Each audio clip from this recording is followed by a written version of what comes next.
Hello, good morning student. How are you today? Okay, are you ready to study with me today? Today in science lessons, we're going to learn about frictional force, gaya gesekan. Okay? For today, our learning goal first is by observation. You can describe the frictional force causes.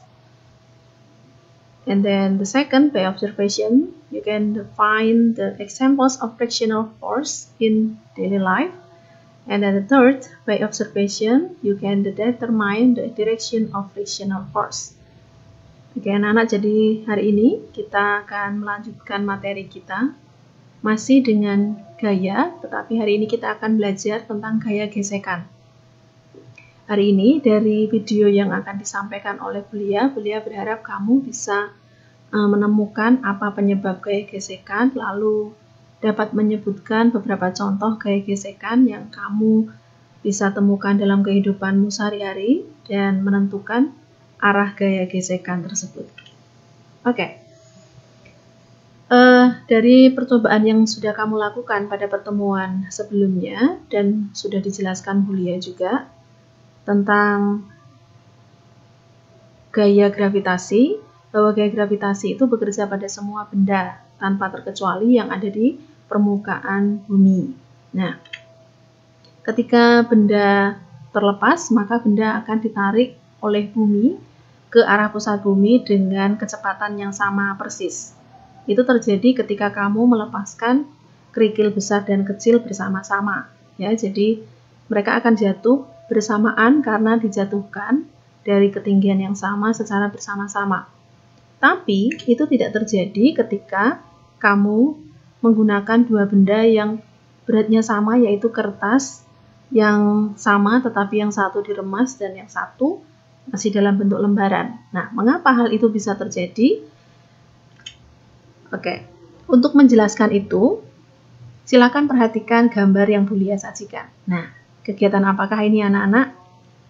Ketika kita menggerakkan dua tangan, itu namanya sedang menggosok telapak tangan. Ya, jadi menggosok telapak tangan itu berarti peristiwa, apakah yang terjadi? Peristiwa gesekan, itu kita sebut sebagai peristiwa gesekan. Nah, gesekan yang terjadi ketika kita menggosok telapak tangan adalah gesekan yang terjadi antara kedua telapak tangan. Nah, disebut sebagai peristiwa gesekan, mengapa? Karena terjadi kontak antara telapak tangan kanan dan telapak tangan kiri. Kita bisa mengatakan itu peristiwa gesekan kalau kedua telapak tangannya menempel dan saling kontak satu dengan yang lain. Tetapi kita tidak bisa menyebutkan telapak tangannya bergosokan atau bergesekan kalau tidak menempel. Nah, artinya apa? Artinya bahwa gesekan itu terjadi jika ada dua benda, minimal dua benda, yaitu dua telapak tangan yang saling kontak, harus saling bersentuhan satu dengan yang lain, begitu ya. Nah, perhatikan bahwa ketika menggosok telapak tangan, peristiwa gesekan itu terjadi jika arah gerakan antara kedua telapak tangan itu berlawanan. Jadi, kalau beliau mengarahkan telapak tangannya arahnya sama, jadi kalau ke atas semua atau ke bawah semua, maka itu bisa disebut sebagai gesekan. Oke? Oke. Berarti harus berlawanan. Dari yang satu, kalau yang telapak tangan yang kanan ke atas, berarti telapak tangan yang kiri harus ke bawah atau ke depan dan ke belakang, gitu ya. So, what is the conclusion? The frictional force is a force between objects, ya. Jadi gaya gesekan itu adalah gaya yang terjadi antara benda. Jadi Bulia menunjukkan bahwa bendanya harus objeks, bukan objek tapi objeks. Itu berarti harus lebih dari satu benda. Namanya kontak itu harus lebih dari satu benda. Terjadi antara benda, minimal dua benda, that are in contact. Jadi keduanya harus saling bersentuhan with each other. Jadi harus saling bersentuhan satu dengan yang lain in opposite direction. Tetapi harus pada arah yang berlawanan. Oke. So, what is the characteristic of frictional force? For the first, the characteristic ciri-ciri bahwa kita bisa menyebut pada benda tersebut terjadi gaya gesekan jika it involves two objects. Jadi kita bisa menyebut itu adalah gaya gesekan jika itu terjadi pada minimal dua benda. Ya, harus terjadi pada minimal dua benda. Tidak bisa hanya terjadi pada satu benda saja. Namanya bukan gaya gesekan. Jadi gaya gesekan selalu terjadi pada dua benda, minimal dua benda. And then the second, the direction is opposite. Jadi arahnya selalu berlawanan. Jadi arah kedua bendanya harus saling berlawanan satu dengan yang lain. Oke. Kita kembali ke percobaan yang sudah kamu lakukan. Bulia akan menjelaskan mengapa jatuhnya kedua kertas itu bisa berbeda. Padahal beratnya sama. Jadi tidak berlaku kalau kamu mengatakan beratnya beda sehingga jatuhnya lebih cepat yang lebih berat. Tidak bisa berlaku begitu ya, karena kertasnya sama persis, hanya bentuknya dibuat berbeda. Jadi mengapa bisa begitu? Perhatikan gambarnya. Nah, tanda panah yang Bulia gambarkan di sini arahnya ke bawah. Jadi itu berarti pada kertas ini kertas ini mengalami gaya gravitasi. Is a gravity force. The direction of gravity force is to the center of the earth or a downward ya. Jadi arahnya ke bawah gitu ya, ke bawah. Kalau pada gambar ini arahnya ke bawah atau ke arah pusat bumi.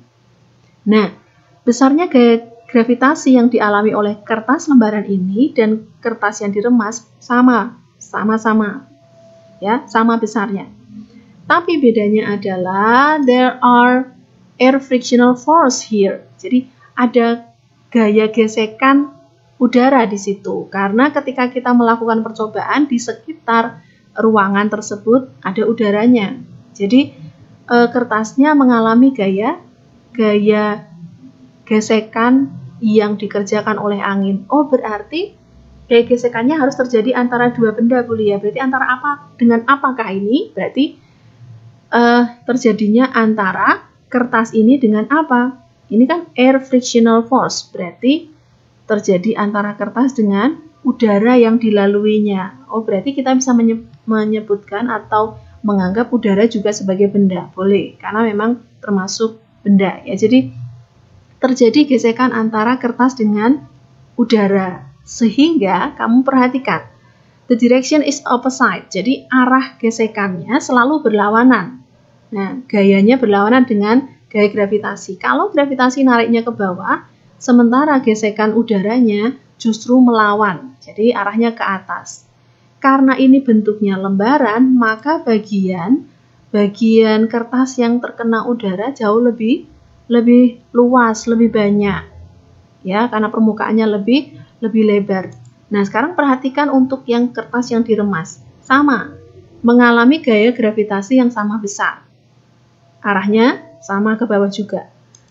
Dia juga mengalami gaya gesekan udara. Arahnya sama-sama menghambat, yaitu ke atas. Oke?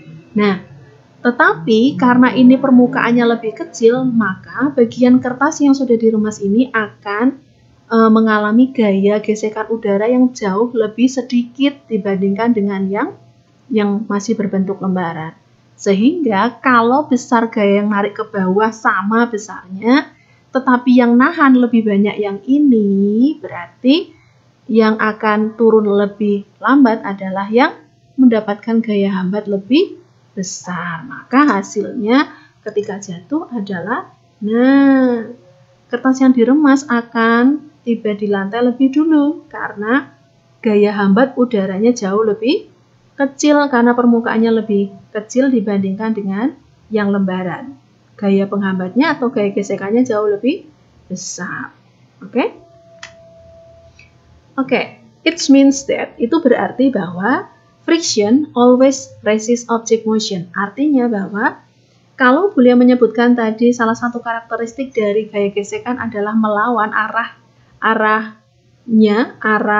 gayanya berlawanan, itu berarti bahwa arah gaya gesekan itu selalu melawan arah gerakan benda. Oke? Karena tadi kertasnya jatuhnya ke bawah, maka arah gesekannya yang menghambat dia adalah arahnya ke atas. Berarti berlawanan. Oke. The example of friction force even in daily life. Jadi contohnya apa sih gaya gesekan yang terjadi dalam kehidupan kita sehari-hari? Ada beberapa contoh. Dia akan menunjukkan beberapa contoh. Oke. What is it? Is a sliding, ya. Perosotan. Nah, anak-anak, ini adalah beberapa contoh peristiwa gesekan. Ini sama-sama peristiwa yang sama, tetapi dilakukan di permukaan yang berbeda satu dengan yang lain. Jadi, kalau yang ini perosotan di atas batu, tetapi yang dialiri air, ini di atas tanah yang ada airnya, yang lembab maksudnya ya. Dan yang ini di atas perosotan mainan, seperti yang biasa kamu lihat. Nah, sekarang ketika ini dilakukan kegiatan berseluncur ya. Kegiatan meluncur ini dilakukan, terjadi gesekan. Gesekannya ini narik ke bawah. Jadi dia bergerak ke bawah. Bergerak ke bawahnya karena ditarik oleh gravitasi bumi. Ingat bahwa salah satu contoh gravitasi bumi adalah air selalu mengalir ke tempat yang lebih rendah atau benda akan selalu bergerak ke bawah. Sama ya. Bumi menarik dia ke bawah, tetapi ada gesekan. Gesekannya terjadi antara apa dengan apa? Antara permukaan tempat dia duduk dengan ini dia ya, antara kakinya dengan permukaan perosotannya, seluncurannya. Sama. Kira-kira mana yang lebih mudah? Ya, nanti kita akan lakukan percobaan pada pertemuan berikutnya ya. Oke. Contoh yang lain. Pada peristiwa berenang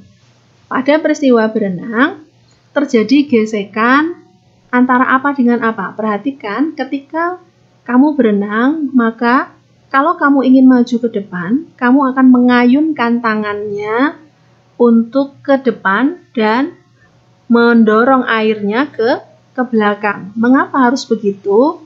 Karena ketika kamu melakukan dorongan tangan, gesekannya terjadi antara tangan dengan permukaan air ya anak-anak ya. Jadi gesekannya terjadi antara tangan dengan permukaan air. Ketika tanganmu mendorong airnya ke belakang, ingat, gesekan selalu arahnya berlawanan.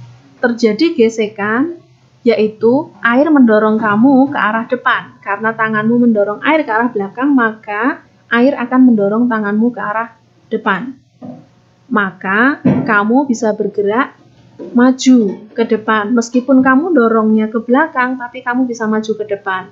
Yang menyebabkan itu adalah gaya gesekan yang kamu lakukan ketika kamu mendorong air. Jadi gesekannya terjadi antara tangan dan air dengan arah ke depan. Karena gaya yang kamu kerjakan adalah ke belakang. Oke? The else examples. Contoh yang lain. When we are walking, ketika kita berjalan. Ketika kita berjalan, perhatikan arah langkah kaki kita. Ya, arah langkah kaki kita mendorong lantainya ke arah mana? Ke arah belakang. Perhatikan ya, kita mendorong lantai ke arah belakang. Berarti gesekan terjadi antara alas sepatu dengan lantai. Arahnya kemana? Ketika kita mendorong sepatu kita mendorong lantai ke belakang, maka kebalikannya lantai akan mendorong alas sepatu kita ke arah depan, sehingga kita bisa maju. Itu peristiwa gesekan. Jadi ketika kita berjalan juga terjadi gesekan antara telapak sepatu atau telapak kaki dengan permukaan lantai atau permukaan jalan. Oke, contoh yang lain. It's a course in between wheel of car with the road. Jadi terjadi ketika ada kendaraan yang melaju di jalan beraspal, di jalan raya, maka terjadi gesekan antara permukaan roda dengan jalan. Jadi itu yang menyebabkan maka kendaraan bisa bergerak melaju ke depan karena rodanya mendorong permukaan jalan ya ke arah belakang, begitu ya, ke arah belakang, tetapi dia majunya ke depan karena gaya gesekan selalu berlawanan dengan arah gerakan. Oke? Nah, sekarang Bulia berharap kamu bisa mencoba. Oke? Let's try. For the first, find 5 example of frictional force even in your daily life. Jadi tugasmu adalah temukan 5 contoh gaya gesekan yang kamu temukan dalam kehidupanmu sehari-hari. Ada banyak sekali contoh gaya gesekan. Oke. Selain dari yang sudah Bulia jelaskan tadi, ketika kamu memegang sesuatu, kamu bisa memegang benda itu juga karena ada gaya gesekan. Kalau tidak ada gaya gesekan, maka benda yang kamu pegang akan terlepas, gitu ya. Berarti gesekannya terjadi antara apa dengan apa? Perhatikan dan temukan 5. Oke, tuliskan di buku tulismu. And then the second, determine the direction of frictional force on pictures below. Tentukan arah gaya gesekan yang terjadi pada kegiatan berikut. Nah, kegiatan apakah ini? Is a comb of the hair, ya, the hair. Comb hair, jadi menyisir rambut. Nah, perhatikan arah sisir, gerakan sisirnya. Jadi kamu bisa menemukan ke arah manakah gaya gesekannya ketika peristiwa itu dilakukan. Oke? Write in your writing book, tuliskan di buku tulismu. Bulia belum meminta kamu untuk mengumpulkan. Nanti pada pertemuan berikutnya, Bulia akan meminta kamu untuk mengumpulkan ke Bulia, tetapi tidak hari ini. Begitu ya? Oke? It's all of our lesson in science today.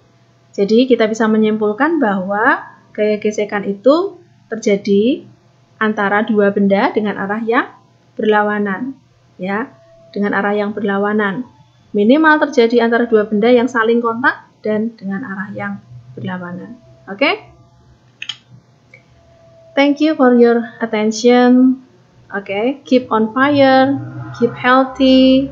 Jangan lupa tetap menjaga kesehatan, gunakan masker, cuci tangan, dan makan makanan sehat. Tetap sehat. See you to the next lesson. God bless you. Bye-bye.